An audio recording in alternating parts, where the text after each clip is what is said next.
प्राचीन काल में जो पुरुष दबाव में टूट जाता था वो परिवार की रक्षा नहीं कर सकता था। आज के समाज में वो टेस्ट जंगली जानवरों से लड़ना नहीं है, बल्कि वो टेस्ट छोटे छोटे ट्रिगर्स में छुपा है। जैसे अचानक से वीकेंड का प्लान कैंसिल हो जाना। हाँ, या जानबूझकर किसी मैसेज का अजीब सा रूखा रिप्लाई आना। इंसान का दिमाग इन स्थितियों को एक संकट की तरह देखता है। इस पर हमारे सोर्सेज में आरव और विक्रम का जो केस है वो इसे बहुत साफ तरीके से समझाता है। बिल्कुल। तो आरव वो व्यक्ति है जिसका डिनर प्लान जब आखिरी मिनट पर कैंसिल होता है तो वो बेचैन हो जाता है। वो तुरंत पूछता है कि क्या हुआ, तुम मुझे इग्नोर क्यों कर रही हो? हाँ, उसकी ये हताशा दिखाती है कि उसका पूरा दिन उसी एक प्लान पर टिका था। वो छोटी नाव की तरह है जो हर लहर से डगमगा जाती है। और दूसरी तरफ विक्रम है, स्टोइक लाइट हाउस की तरह। जब उसका प्लान कैंसिल होता है तो उसका जवाब सिर्फ इतना होता है, कोई बात नहीं, फिर कभी मिलते हैं। और इसके बाद वो फोन किनारे रखकर अपने जिम चला जाता है। विक्रम का ये रिएक्शन साबित करता है कि वो किसी के आने या ना आने से टूट नहीं रहा है। विक्रम का ये व्यवहार ऐसा है जैसे किसी बहुत ही महंगी गाड़ी का शॉक एब्जॉर्बर हो। सड़क पर चाहे कितने भी गड्ढे हों, अंदर बैठे इंसान को झटका महसूस नहीं होता, उथल पुथल उसे हिला नहीं पाती।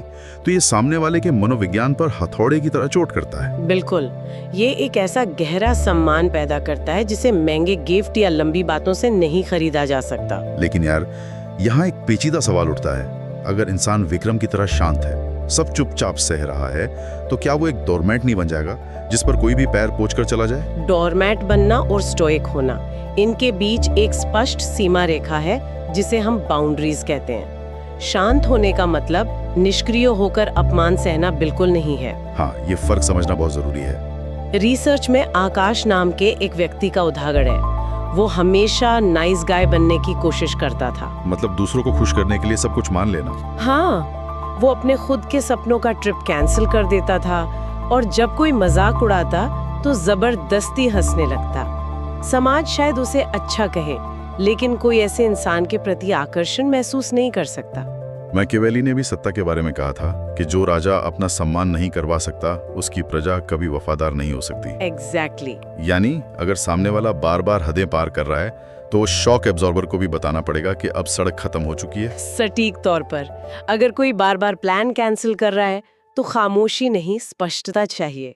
बिना आवाज ऊंची किए इंसान की आंखों में देखकर ये कहना कि ये तरीका मेरे लिए काम नहीं करेगा, यही सबसे बड़ी ताकत है।